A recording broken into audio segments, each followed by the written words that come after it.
السلام علیکم ورحمت الله وبرکاته. څوک چې ژوندي دي تاسو یقین وکړئ الله سبحانه وتعالی ورته ډېر لوی چانس ورکړی دی. سبا ته هغه 10 ورځې شروع کیږي کومې ورځې چې د الله سبحانه وتعالی په نیز په کال کې تر ټولو غوره او بهترینې ورځې دي.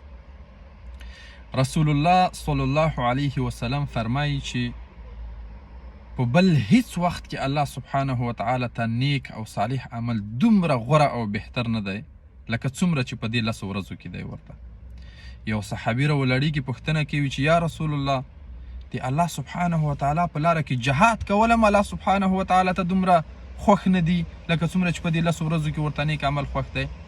رسول الله صلی الله علیه وسلم وایي چې بلې الله سبحانه وتعالی ته په نور وختو کې جهاد هم دومره غوره او خوښ عمل نه دی لکه څومره چې په دې 10 ورځو کې یو مسلمان نیک او صالح عمل کوي. الا یو هغه څوک چې د الله سبحانه وتعالی په لاره کې ووځي، جهاد وکړي، خپل ځان هم قربان کړي، خپل مال هم قربان کړي او بیرته کور ته رانشي، د دې انسان عمل بیا د الله سبحانه وتعالی په نیز غوره دی نسبت هغه چاته څوک چې په دې 10 ورځو کې نیک عمل کوي.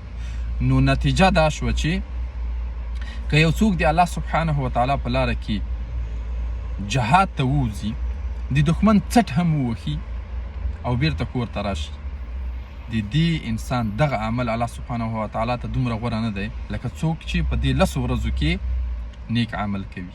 سبحان الله.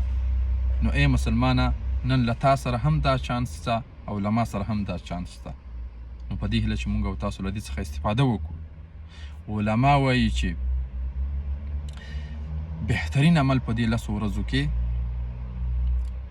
حج او یا عمره کول دي. ورپسې روژه ده چې څوک ټولې روژې ونیسي دا خو به ډېر بختور انسان وي. که ټولې نشي کولی، نیمې که نیمې نشي کولی، هغه د عرفات د ورځې روژه چې رسول الله صلی الله علیه وسلم فرمایلی دي چې زه امید لرم چې د دې روژې په نیولو سره به الله سبحانه وتعالی ماته د یو تیر شوي کال او د یو راتلونکي کال صغیره ګناهونه الله سبحانه وتعالی معاف کړي. دا خو درنه پاتې نشي مسلمان وروره. او ورپسې بیا تلاوت کول د قرآن کریم او تکبیرات، تسبیحات، ذکر کول، دا خو یو ډیر اسان عمل دی، هر مسلمان یې کولی شي. که ته غواړې چې الله سبحانه وتعالی ته ځان ورنږدې کړي نو له دې 10 ورځو څخه ډیره لویه ګټه واخله، ډیره ستره استفاده ترې وکړه. هسې هم موږ هم دا وایو چې کال میاشتې ته راغلی دی، میاشت هفتې ته راغلی ده او هفته ورځې ته راغلی ده. نو که له دې څخه موږ دا معنا واخلو بیا خو نو دا 10 ورځې موږ ته یوه نیمه ورځ شوه. نو کوشش وکړئ چې دا یوه نیمه ورځ ښه په شوق سره عبادت وکړئ او الله سبحانه وتعالی دې موږ او تاسو ته د عبادت کولو توفیق را نصیب کړي. السلام علیکم.